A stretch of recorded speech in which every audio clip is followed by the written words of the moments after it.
জীবনে কখনো হতাশ হবেন না। জীবনে যাই হয়ে যাক না কেন কখনো হতাশ হবেন না। মনে রাখবেন আল্লাহ আপনার রব, আল্লাহ আপনার সাথে আছেন ইনশাআল্লাহ। এই সমাজ আপনাকে যেভাবে শেখায়, কিভাবে শেখায়, এই যে স্কুল, কলেজ, ইউনিভার্সিটি, চাকরি, বিয়ে, সন্তান প্রতিপালন, আর তারপর ইন্না লিল্লাহি ওয়া ইন্না ইলাইহি রাজিউন, এই তো শেখায় নাকি? সবসময় মনে রাখবেন যে আল্লাহ রাব্বুল আলামিনের পরিকল্পনাই আপনার উপরে সবচেয়ে বেশি অগ্রাধিকার যোগ্য, সমাজের পরিকল্পনা নয়।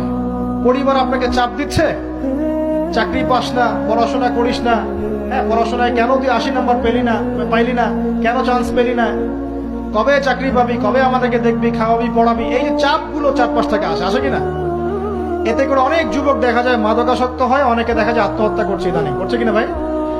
এই শব্দটা থেকে আমি এই পয়েন্টটা আজকে লিখেছিলাম যে ভুলেও আল্লাহর প্রতি বিশ্বাস এবং তাওয়াক্কুল হারাবেন না। সমাজ যেভাবে শেখায়, সমাজ চারপাশে যে চাপ আপনাকে দিচ্ছে, এই চাপে নিজে গা ভাসিয়ে দিবেন না।